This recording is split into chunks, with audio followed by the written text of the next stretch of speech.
Good evening. Welcome to Democratic Television. We are very excited that you were here to join us tonight. As always, we have a very interesting discussion for you that we hope will be informative.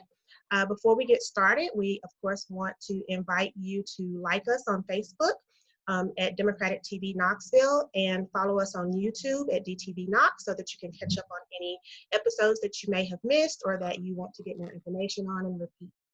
Today we have a very informative episode. We are so delighted to have Mr. Chris Davis joining us today. Chris is the newly appointed Administrator of Elections for Knox County and has a great history with the Office of Elections as the Assistant Administrator and has now stepped in to serve as Administrator of Elections. And he's here with us tonight to share some information about the upcoming election, talk to us about how folks can get further involved and give you some information that you need to know to be prepared to vote in 2020, in August especially. So first and foremost, welcome, Chris. Thank you for joining us today. LaKenya, thank you for having me. Glad to be here. Awesome. And we'll start for members of our audience who may not have gotten to meet you just yet by asking you to just tell us a little bit about yourself, about your background and your work with the Election Commission and how you've kind of come into this role. Absolutely. Well, I've been fortunate. I just celebrated last week my 7-year anniversary with the Election Commission. Prior to working with the Election Commission, I was, like a lot of other folks who work here, I was an election worker. I was working out in the polls on election day, and you know, I know one of the things we'll talk about here a little bit is the need for election workers. But I will tell you, obviously, one of the good things is you get paid, and we'll talk a little bit about the increased pay now for Knox County election workers. But I always tell anybody out there in the community, if they're interested in getting back, if you've ever you've been involved with government or civics, and you just want to have learn about the process and frankly be part of the process, obviously. Working the polls, it can be good for your resume. It can be good for obviously making a little bit of money, and then just learning more about your community. I will tell you, generally, when people work elections, they generally they know right away if it's for them or not, and many people will do it for years and years and years, and so we'll talk about that a little bit more, I know, but I've been here for 7 years and just took over June 1 as the Administrator of Elections. And it's very challenging with COVID, with the new voting system, with a presidential year. So there's a lot on all of our plates, but we're doing the best we can to make sure that the August election runs smooth. Awesome. And I know that August will be here before we know it. This year seems to be zooming past. And you all are very busy there at the Election Commission trying to make sure that everything is in order and our elections are prepared to run smoothly. What are some important dates that folks need to be mindful of, some upcoming deadlines that they need to meet if they want to vote in these elections? Well, I'll throw a few out at you. Number one that jumps out at me, and I know it'll be extremely relevant in the fall for everybody, but there is a deadline to register for this election. If you want to vote in the August election and you're not registered, or you're not registered in Knox County, you want to register, you can do that by July the 7th, which I believe is a Wednesday, maybe? No, Tuesday, excuse me, Tuesday. By the Tuesday, July 7th is the deadline to register for this election. And of course, you can do that in a couple different ways. You can either go online and do that online. There's a spot on the front page of our website, knoxvotes.org, or you can download a paper form, and of course we need the original signature, but you can download the paper form and you can mail it, you can scan it and send it to us. Not scan and send it, we do need the original signature, excuse me. I'll think about applications for a second there. But you can mail the paper copy in, or you can apply online, or you can register online. So that's one important date. Another important date, I know we'll talk a little bit more about absentee ballots. Yes. But the last date to request an absentee ballot for this election will be July the 30th, which is a Thursday. That's 1 week prior to Election Day. So if someone wants to vote absentee, then he or she should go online once again to our website, knoxvotes.org, and they can download that application for absentee ballot, and they can email that to us, they can fax that to us, they can mail it to us. Just make sure there are 3 or 4 common things that we see with applications for absentee ballots, particularly people that sign them. People don't indicate a party they want to primary they want to vote in.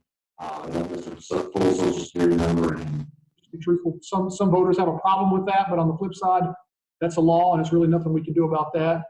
And then another really important set of dates in my book, and this is something that you will hear me push every single time I get a chance, is early voting. It seems like, and I think most election administrators would tell you, most election workers would tell you, most of our challenges come up on election day, because people who wait until election day, they're kind of like the folks who, when I was in college, I had an 8 a.m. test. I started studying at 2 a.m. That's kind of the mindset of people who vote on election day. And what we want to really do is encourage people to early vote. We try and make it as available as possible. I will tell you that Knox County has as robust a calendar from both perspective of hours and from locations as any county in this state, given our population. Even a county like Davidson, which is much, much larger, as you know, only typically has 12 early voting spots on election day. We have 10, despite being probably half of their population. Mm-hmm. And I think, if I'm not mistaken, not all of theirs are open for the entire period. I believe you're correct. And then even down in Hamilton County, they only have 4. Wow. That they use. They're really a big election day, voting county. I will tell you, I love early voting. It doesn't matter where you vote, whether you want to go to location or New Harvest or Berryville Mall or South American or you can go. There's 3 Saturdays in this particular election.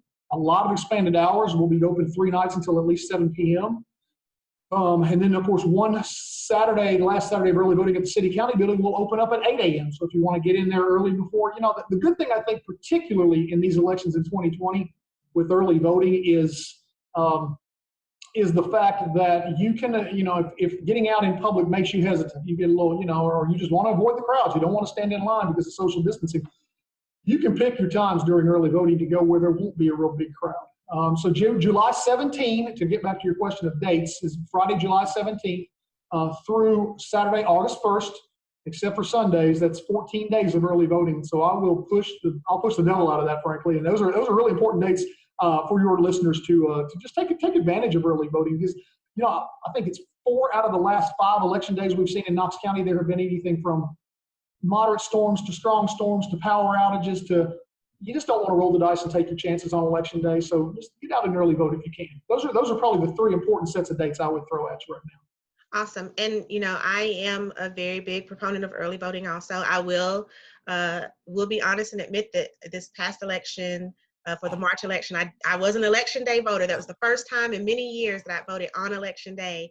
But I thought to myself, I haven't been to my precinct in a really long time. So I waited and went on election day this time. But I usually do early voting because I appreciate the convenience of being able to, go while I'm out and not have to worry about allotting time on a particular day. So we do want to encourage folks to take advantage of those. And where can they find the early voting locations? Are those up on your website already, or? They are. They were posted about 12 o'clock noon today, or so I guess we're taping on Thursday here, but yeah, they are. All of that information is on our website. And let me, if you don't mind, LaKenya, let me throw a plug in for our website, because it has a wealth of information right there on the front page. And can I take a second just to tell you some of the stuff that's on? Please. Okay. Of course, first thing, we're always looking for poll workers. So you'll see that right up top, that there's a place where you can actually sign up to be a poll worker.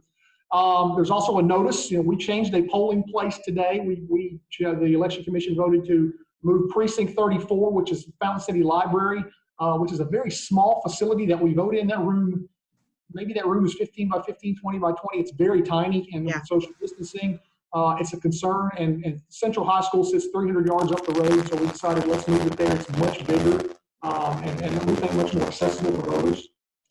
There's information on applying for absentee hours we talked about. There's both information on the voting locations as well as the daily schedule and hours. There are videos literally on there to show you how to use the new voting system. There's a flyer that shows you how easily voting is with a paper ballot, and how we're trying to promote touchless voting. So you literally walk in and you don't have to touch anything other than your pen that's black or blue, and your photo ID. You're the only one who touches it. You handle your ballot and you're out the door. And then, of course, there's all 3 ballots, the Republican, the Democratic, and the general only. And then there's just some other information for folks with disabilities, as well as candidate lists on there. So we're very happy that our website provides all that information so that voters can make informed choices. And it's easy. It's knoxvotes.org. And specifically, getting back to your original question, all of that early voting information is on the website. And I'm going to give you a mulligan on voting on election day in March, because a lot of voters, frankly, that's the one election every 4 years, as you probably know, that a lot of people wait to election day because they don't know who's dropped out and who hasn't. Exactly. We expected that, but I'm telling people for August and November, And just to be blunt, I mean, I know this is going to sound a little bit rude, but sometimes people will call me on election day and they'll want to complain about parking. They'll want to complain about the weather. They had a medical emergency. The dog got sick, whatever the situation is. And while my job is certainly to make sure that everybody has an opportunity to work to solve whatever problem they have, ultimately, and sometimes people get ugly with me, it's just, my question is, what is it about early voting that you don't like? Because we give you 14 days, and we want you to take advantage of that. And I've been here 7 years. I think this will be my 22nd or 23rd election coming up. And I have heard every excuse in the book on election day about the dog ate my homework type of stuff. And some of them, to be fair, some of them are very legitimate concerns, but you had an opportunity to go vote during early voting. And that's, we just encourage people really to take care of that, take advantage of that, because that's what it's there for. Excellent. Yeah, and it really is a tremendous service. And I know personally folks who kind of hold election day sacred, and that's the day that they decide to vote on. But for as many people as possible who can, and especially considering what we're experiencing with the pandemic and not knowing exactly what that's going to look like in a few weeks, to take advantage, if at all possible, of alternatives to voting on election day, so that we don't have overcrowding situations, and we don't have folks putting themselves at risk, and we're not overburdening your poll workers, which we'll talk about that here in a little bit. But the early voting opportunities that we have here in our county, I think, are really great opportunities, and we hope that everyone who desires to will take advantage of those opportunities, and go to you all's website to see where those locations are and what the times are, so that they can be sure to take advantage of those. And to just point out too, and we'll say it again near the end, that folks need to be mindful that this election coming up, the August election, is a Thursday election. We always have in our minds that Tuesday is voting day, but this August 6th election is a Thursday election. So weird state law. It's weird. It's been that way for a long time. And it still takes some getting used to. So don't show up on Tuesday. No, they're not going to be there. We'll get some angry calls on Tuesday, LaKenya, that people's polling place is not open. Yeah. We're a little more tolerant of those, because it's totally understandable. Right. Yeah. We think about election day as Tuesday. This is a Thursday election, guys. So make sure that you all are taking advantage of that. And you touched, Chris, a little bit on some of the precautions that you all are taking in light of the COVID-19 pandemic with regards to safety. Talk a little bit more about that and what Knox County is doing. I know that you mentioned the touchless voting, where only you handle your ID, and now that we're doing the paper ballots, we're not going to have to hopefully be touching the screen a lot and things like that. But tell us a little bit about how you all are preparing in light of COVID. Well, we're taking a number of steps that, we obviously want to keep voters safe. We also want to keep our workers safe, just to be honest. What we're trying to do is minimize the contact that the voter has with anything in the polling place beyond his or her pen, and they can either bring their own blue or black pen, or they can have one that will be provided for them. They will literally carry it through the polling place, from registering to getting your ballot, to filling out your ballot, to scanning it, to walking out the door. They will be the person who will handle their own photo ID. They will handle the ballot. The application ballot will be handled by both the worker and the voter, but you hold one end of the paper and they hold the other, should be fine. And then unless you have an issue with your ballot when you feed it into the scanner, you shouldn't even have to touch that. So we're trying to do contactless voting as much as possible. And furthermore, we're going to have protections in place, such as sneeze guards. You're familiar with these at banks or convenience stores, or Target, or Walmart, that type of thing. Our workers will all be wearing masks at a minimum. We will also provide for them gloves and face shields if they so desire to wear them. We're asking all of our workers when they come in, do you have a fever? Do you feel sick? That type of thing. We're going to be spraying down surfaces constantly, and for surfaces where a voter may need to touch, such as the area where they fill out their ballot, or for folks with disabilities, there is a touch screen that we use for specifically an ADA compliant device for folks with disabilities.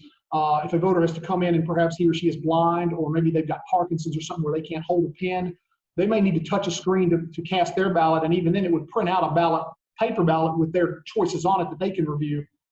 Even then, we'll clean those down with isopropyl alcohol or something like that.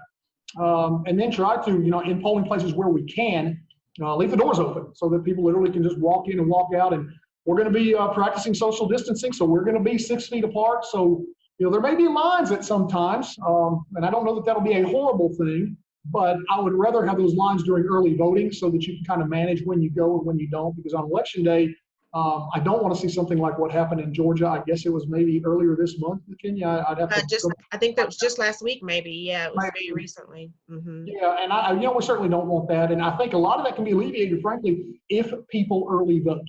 And if we can do that, we can keep people safe and distanced, keep our workers safe.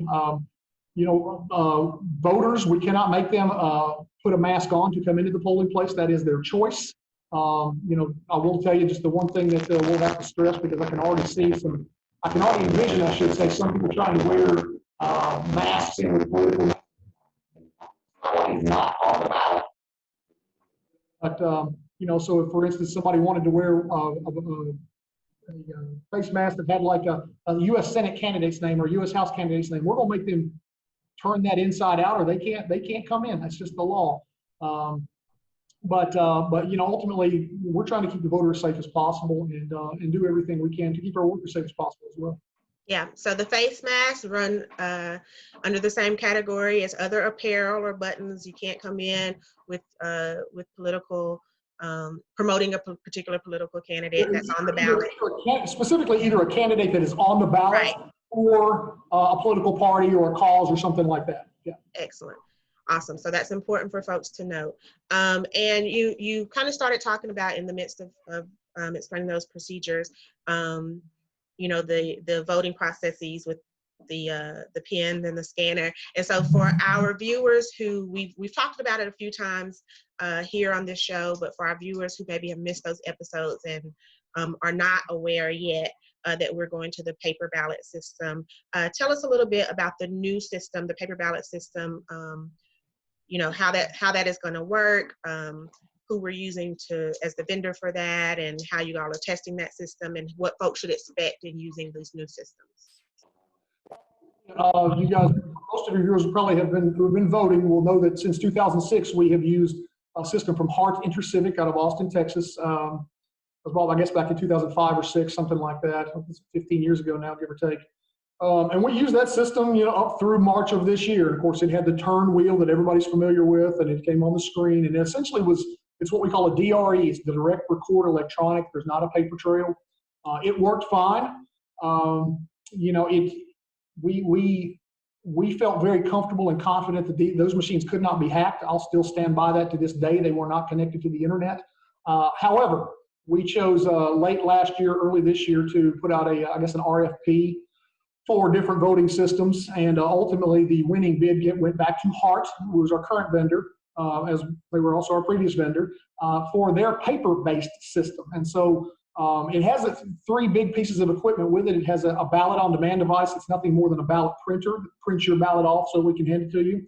It has an ADA compliant device called a touch writer, so that if you have a disability and you can't, for instance, hold a pen, or you're blind, it has the headphones that you can listen to. We'll have that in every polling place. And then it has the scanner. And so ultimately, voters are going to vote places in the ballot into the scanner. They'll scan it and read it. They'll tell you if not, draw into the box. You have a paper backup now. We're still reading them off of a mobile piece of equipment, just like we always have, but since at least 2006. And then if somebody, if a lawsuit's filed or something like that, we have the paper to go back to, or if someone wants to, if the state says do an audit or something like that, then we have the paper as a backup. We feel good about this, and it's certainly going to take some getting used to. I'm going to tell you, I'm going to have some butterflies that first day of early voting to see how everything goes. Right. But we're working to work with the equipment now to make sure that all of our chain of custody documents are up to date, so that we can ultimately keep track of everything. We will have a public machine test July the 2nd, which I believe is Thursday. I believe it's the Thursday before that July 4th weekend. And ironically, I sent you a letter about 3 hours ago to notify you of that. Excellent. And so, we're just in the process of training all of our workers. And of course, with COVID-19 being what it is, we can't get together in large groups. So we're having to do this in classes of 10 to 12 in the one space that we have available there in downtown West to train our workers. We're having 66 classes in the month of June. And I think as of today, we've gotten to classes 40, 41, and 42, something like that. And it's been well received by our workers because ultimately it can the voter's going to go in, they're going to present their ID, they're going to fill out basically what's called an application for ballot if they wait until election day, or if they go to early voting, the computer will print one off for you and it'll have your, your name, your birth date, your address. You'll verify that, yes, this is you, you'll sign it. You'll take that application for ballot and you'll take it to a table where they will print you off your ballot for where you live. You'll take it over to a table, or you can put it on a clipboard and stand if you like. Fill out your ballot, and I will just go ahead and tell folks the ballot's on the website. But everybody's ballot in Knox County, no matter where you live, is going to be one piece of paper, an 8.5 by 11 on both sides. So you have to look at both sides of your ballot to make sure you fill everything out.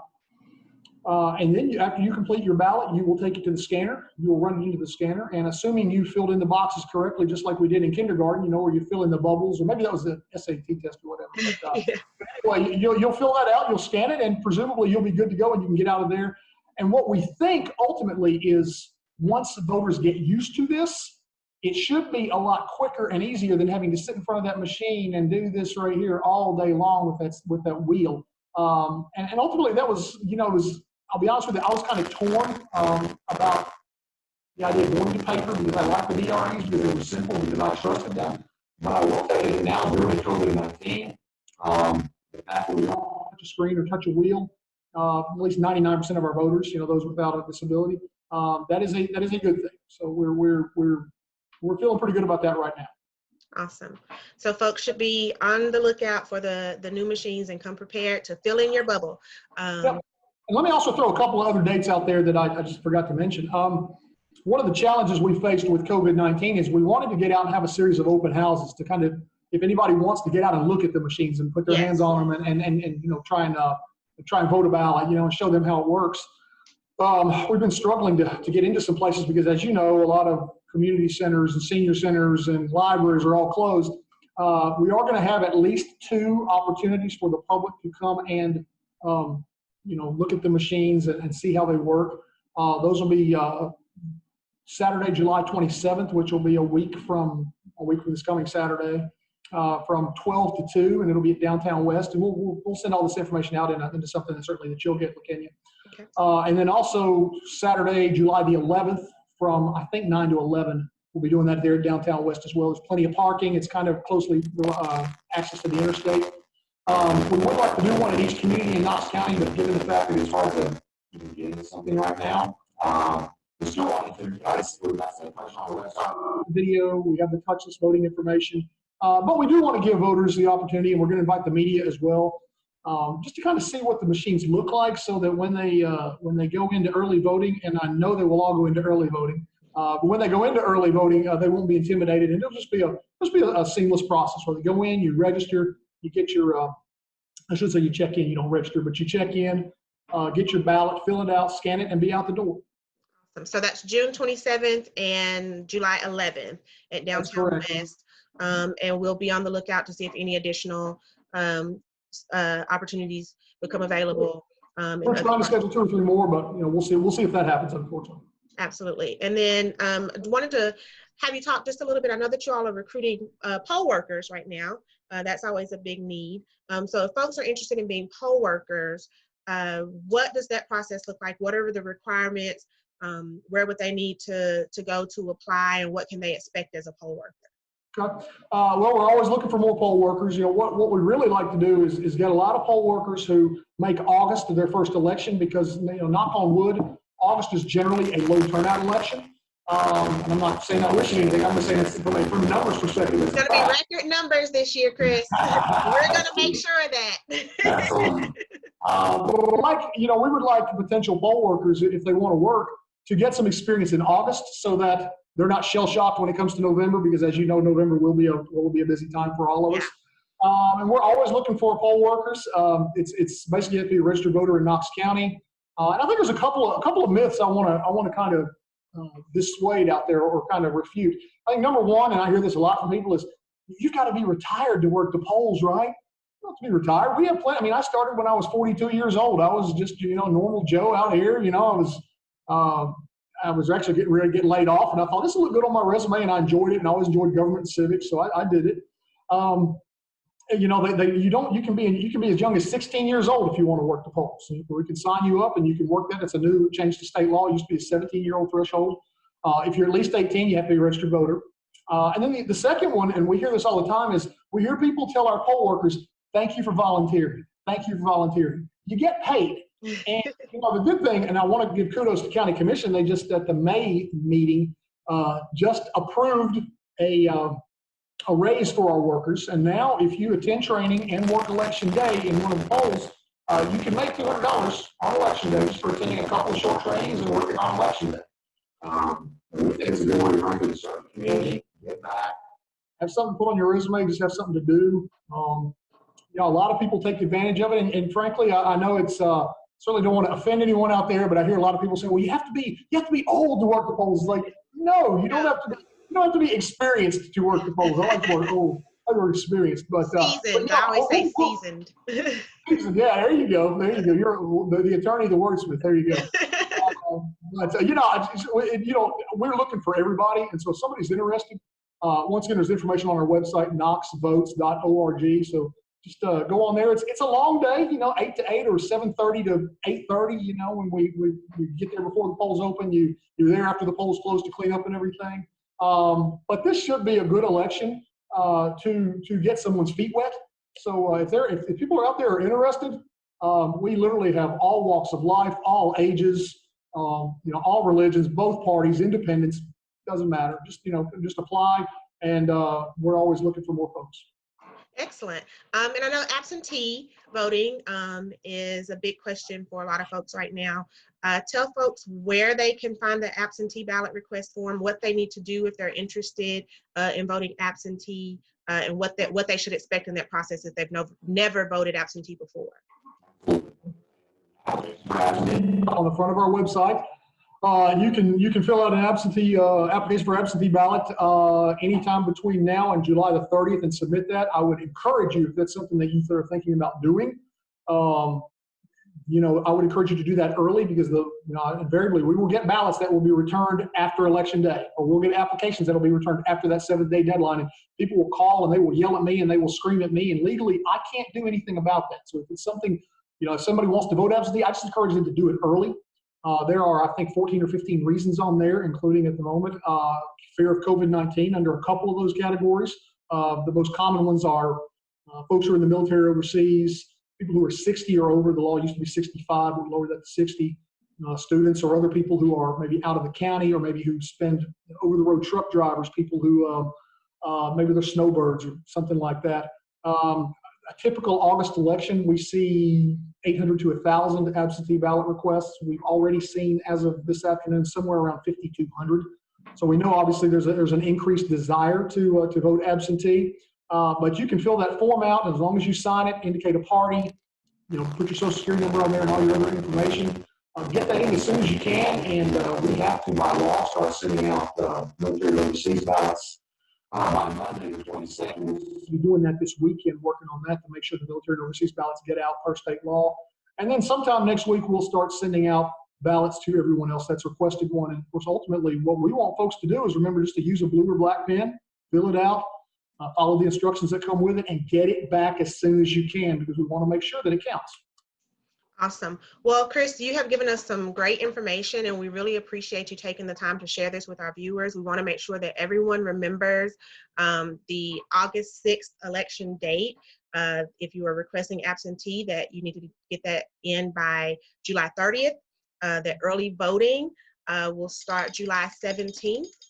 And we want to make sure that if you are looking to register, that you do that by July 7th. So that you can vote in this election. And again, Chris, we are really grateful for you being on tonight. We hope that everyone will take an opportunity to vote, make your voice heard. We encourage you again to follow us on social media, follow us on YouTube, and catch up on episodes that you have missed, and hopefully join us again next week for another informative episode. Thank you all so much. Have a great evening.